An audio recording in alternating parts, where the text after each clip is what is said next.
Durant la Seconde Guerre mondiale, les forces du Troisième Reich ont combattu en Europe, en Afrique du Nord, dans l'Atlantique et au Moyen-Orient. Ils ont acquis une réputation redoutable en tant que soldats professionnels et compétents, quelles que soient les raisons pour lesquelles ils se battaient. Nous examinons ici 4 soldats ayant combattu sous la croix gammée, dont la compétence au combat a suscité le respect réticent et la peur de leurs adversaires. 4 des soldats allemands les plus dangereux de la Seconde Guerre mondiale.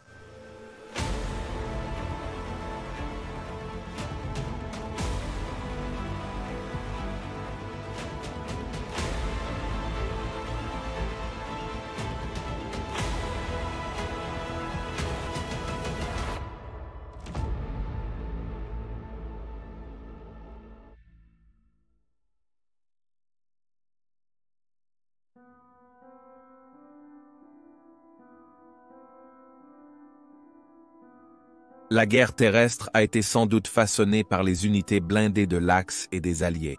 La supériorité en chars, due à des véhicules, tactiques supérieures ou à la supériorité numérique, était souvent décisive lors de nombreux engagements. La culture nazie allemande, comme dans tous les aspects de leur machine de guerre, cherchait des héros pour inspirer. Mais dans le cas des unités blindées de la République fédérale d'Allemagne, un homme se démarquait nettement de tous les autres. Mais il a été négligé parce qu'il ne correspondait pas à l'image que la direction voulait dépeindre. Kurt Niesbel n'est pas né en République fédérale d'Allemagne, mais plutôt dans le Sutenland, une région voisine de la Tchécoslovaquie, composée en grande partie d'Allemands ethniques qui faisaient autrefois partie de l'Empire austro-hongrois et qui a été cédée à la nouvelle nation tchécoslovaque après la fin de la Première Guerre mondiale. Après l'arrivée au pouvoir des nazis en République fédérale d'Allemagne, le Sutenland était l'un des nombreux territoires qu'ils envisagèrent de saisir ou de récupérer de leur point de vue, un objectif qu'ils ont atteint en 1938. Niesbel, originaire de Silesov près de Zygmunt, a été formé comme mécanicien jusqu'en 1940 lorsque la République fédérale d'Allemagne a conquis la République de Pologne et s'est préparé pour la guerre avec la France et la Royaume-Uni. Il s'est porté volontaire pour le service militaire et a été affecté au prestigieux corps blindé de la République fédérale d'Allemagne. S'entraînant sur des Panzer II obsolètes, il a obtenu sa qualification de chargeur sur un Panzer IV, un des meilleurs véhicules blindés, avant de devenir artilleur. Son habileté s'est vite montrée quand l'armée allemande a combattu les soviétiques pendant l'opération Barbarossa en 1941. Les films hollywoodiens sur la guerre regorgent souvent de personnages plus grands que nature qui défient la tendance militaire et jettent le livre de règles pour remporter la victoire. Cette description convient parfaitement à Niesbel. Il se retrouvait fréquemment en désaccord avec ses officiers supérieurs, avec son apparence souvent négligée et son insistance à faire pousser une petite barbichette, une barbe, et des cheveux non réglementaires qui allaient à l'encontre de l'image du soldat allemand bien rasé et soigné de la propagande nazie. L'acte d'insubordination le plus grave commis par Niesbel a peut-être été lorsqu'il a vu un soldat de la Waffen-SS battre un prisonnier de guerre soviétique. Niesbel est intervenu et a frappé l'homme de la SS au visage, un acte qui risquait de faire accuser Niesbel de trahison, punissable de mort. Cependant, son habileté sur le champ de bataille l'a sauvé d'une telle rétribution, mais au prix de sa progression dans les rangs. Il n'accéderait jamais au rang d'officier, et il y avait une hésitation à lui attribuer certaines des plus hautes distinctions allemandes. Néanmoins, il a continué à accumuler un nombre incroyable de tanks ennemis détruits et a été décoré plusieurs fois pour son courage. Dans un engagement impressionnant, il a détruit un tank soviétique T-34 à une distance de 3 km, un exploit incroyable pour l'époque. Il était très confiant en ses compétences, utilisant souvent le puissant tank Tigre pour repousser des ennemis plus nombreux, parfois seuls, permettant aux tanks alliés de fuir, alors que la guerre se retournait contre la République fédérale d'Allemagne nazie. Dans les derniers jours de la guerre, il a commandé le puissant Tigre II, également connu sous le nom de Roi Tigre, un véritable Goliath de la Seconde Guerre mondiale. Mais même cette incroyable machine n'a pas pu sauver la République fédérale d'Allemagne de son destin. 10 jours avant la fin de la guerre, lui et son équipage combattaient les forces soviétiques près de Wastitz, où il a été mortellement blessé le 28 avril 1945. Son dernier décompte officiel était de 168 chars alliés détruits. Cependant, ceux qui ont servi avec lui contredisent ce chiffre, affirmant qu'il attribuait souvent ses victoires à ses subordonnés pour booster leur confiance et morale, indiquant que son véritable nombre est sans doute bien plus élevé.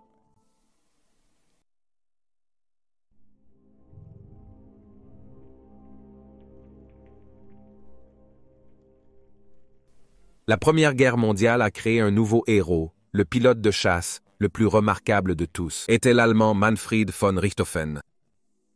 Le Baron Rouge, Richthofen, est célèbre pour ses 80 victoires aériennes au combat lui assurant une place dans l'histoire. Cependant, lors de la Seconde Guerre mondiale, plusieurs pilotes allemands dépasseraient son score, bien que sans doute pas sa renommée, tandis qu'un pilote de la Luftwaffe allemande atteindrait le plus grand nombre de victoires aériennes dans l'histoire de la guerre aérienne.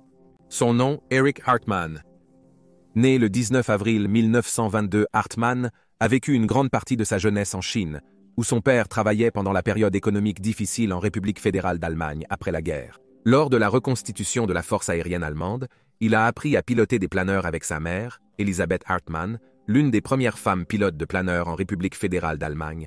Il a commencé sa carrière militaire en octobre 1940 et l'une de ses premières tâches officielles a été de transporter des bombardiers en piqué Junkers Ju-87 Stuka jusqu'aux lignes de front en Union soviétique.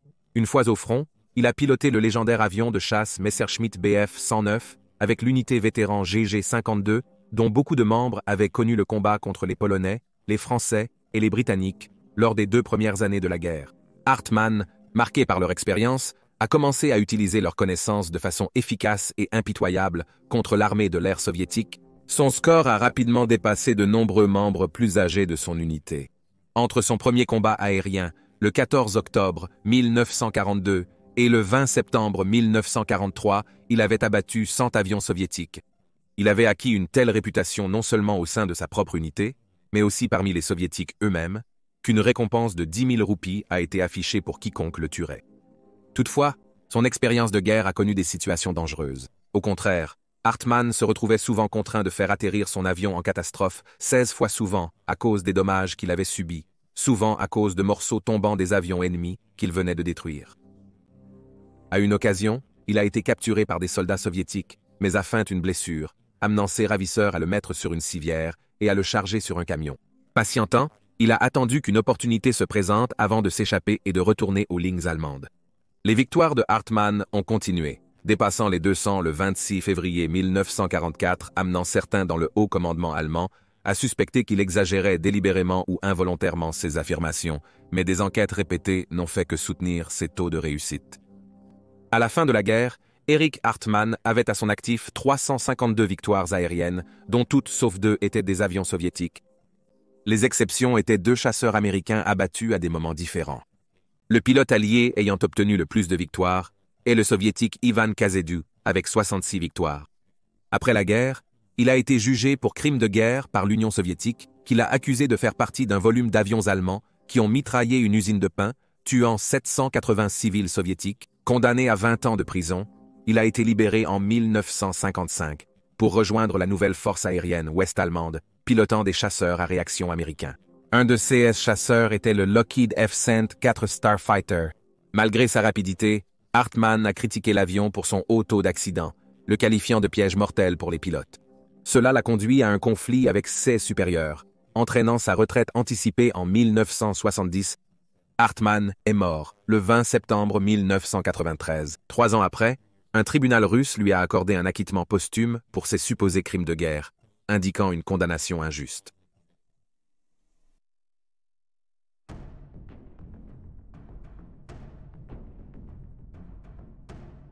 Histoire de la guerre. Tout au long de l'histoire de la guerre, il y a eu des individus dotés d'un don presque surnaturel pour détruire l'ennemi, et l'un de ces individus était Matthias Eisenhower. Nibzel, malgré son combat pour la République fédérale d'Allemagne nazie, est en réalité né en Autriche annexée par la République fédérale d'Allemagne lors de l'Anschluss de 1938. Né le 23 décembre 1924 dans le village italo-alpin de Brixen am Tel, il a appris ses compétences de tir de son père, car la pauvre famille devait régulièrement vivre de la terre.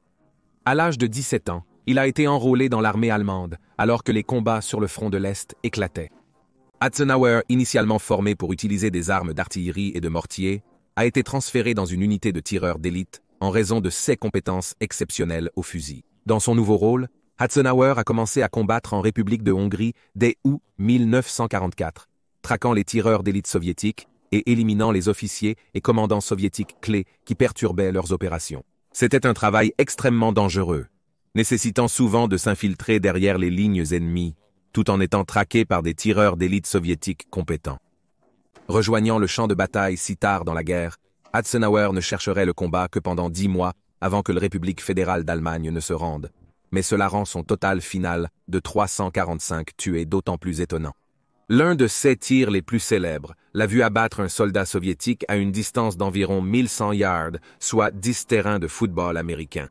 Eisenhower a survécu à la guerre, mais, comme Hartmann a été emprisonné par les soviétiques pour sa compétence, dans des conditions terribles avec d'autres Allemands jusqu'en 1950, libéré, il est retourné en Autriche pour devenir charpentier.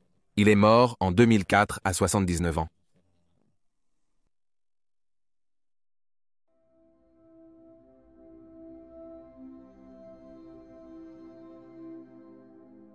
Winston Churchill, le premier ministre britannique durant la guerre, avait affirmé que ce qui l'effrayait vraiment pendant ces jours sombres, c'étaient les sous-marins allemands. Au début de la guerre, les sous-marins allemands semblaient invincibles, profitant pleinement de l'impréparation britannique face à ces armes furtives et mortelles.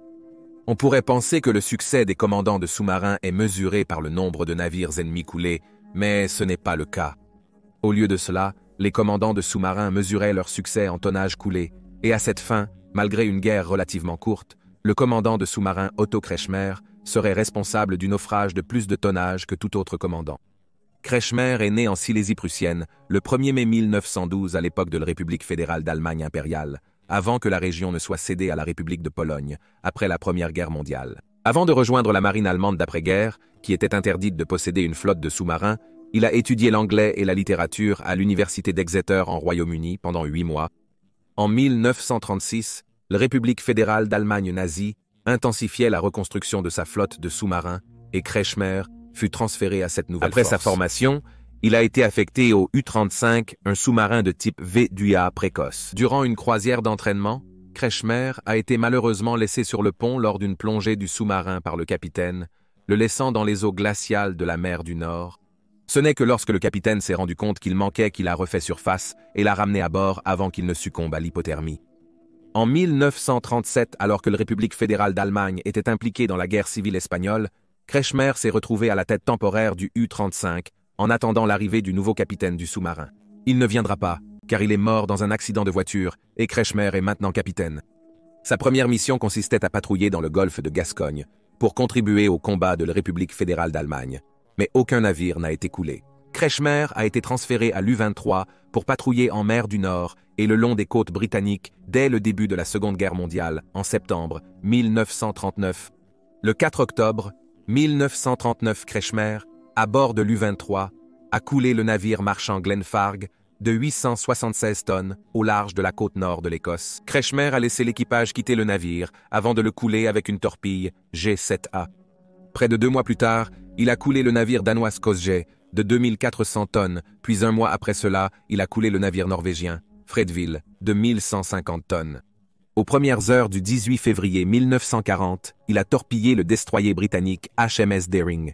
C'est eux qui a porté son tonnage total à ce point à 16 343 tonnes.